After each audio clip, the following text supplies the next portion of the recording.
Charlotte, in terms of sort of messages, again, you touched on it earlier on. Potential change in government, we don't know. Yeah, it's a fair chance. Yeah. What's your sort of messages and thoughts in terms of potential new government, new ministers? Ministers are changing recently. Any sort of ideas, any thoughts, any sort of words of encouragement? Are we hopeful? Are we, is there much change? Do you envisage? So I'm going to possibly go more broadly than apprenticeships and talk about skills and education. I mentioned GCSEs earlier, and that they've been around since 1988. And actually they're seen as really successful as much as A-levels are. In the first years, they weren't. Actually, there was a lot of kind of tweaking, moving things around to make that work in the way people expected in the early days. Yeah. But what we tend to do when it comes to skills is we give things 2-3 years, and if it isn't exactly how we think it should be, it's a whole reform rather than just a redefinition and tweak to it. So what we actually need across our skills system is we just need to stabilise everything. Okay. Let's stop throwing everything out. Let's just stabilise it. Let's see where we need to just change things a bit. But we don't need to suddenly say, okay, I don't know whether we had the diploma that didn't even hit the desks of young people sitting it, and then we were like, let's get rid of that. We bring in T levels. Yeah. We're now on about ABS. Yeah. Actually, stop. Yeah. We need some stabilisation so we can actually really properly figure out what's working and not. I ideally would like to take education out of the political agenda, and along with how it's sat above, so we could come up with a proper 30-year plan. Okay. Wouldn't that be great? 30-year plan, okay.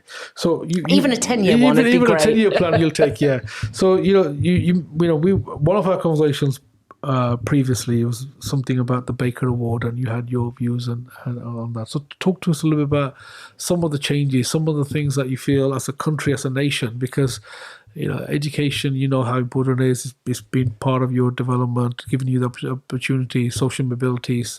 It's the only way out of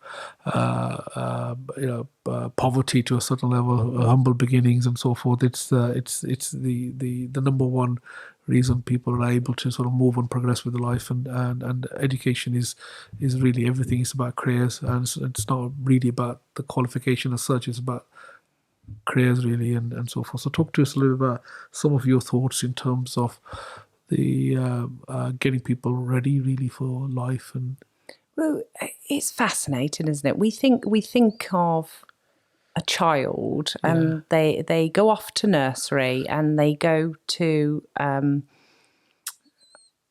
their first school, primary school, and everything there is they're learning English, maths, science all together.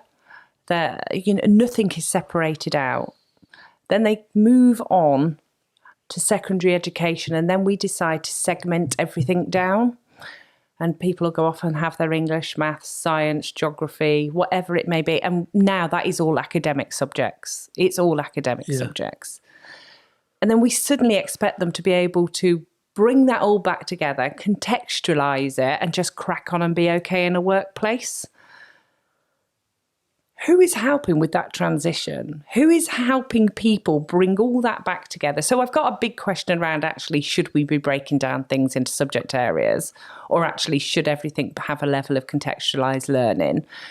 But at the very, very least, and I think that's going a step too far for any government, but we should be making sure people from a young age are supported about what this world of work is going to be. Yeah. And we just do not do that. And there are a number of initiatives which have taken place where at the age of 14, that starts. And gosh, I don't know what you were doing at 14, but I kind of started getting that myself because I was working in a hardware shop on a Saturday. So I started that transition myself, but that can't really help that doesn't really work now for various reasons.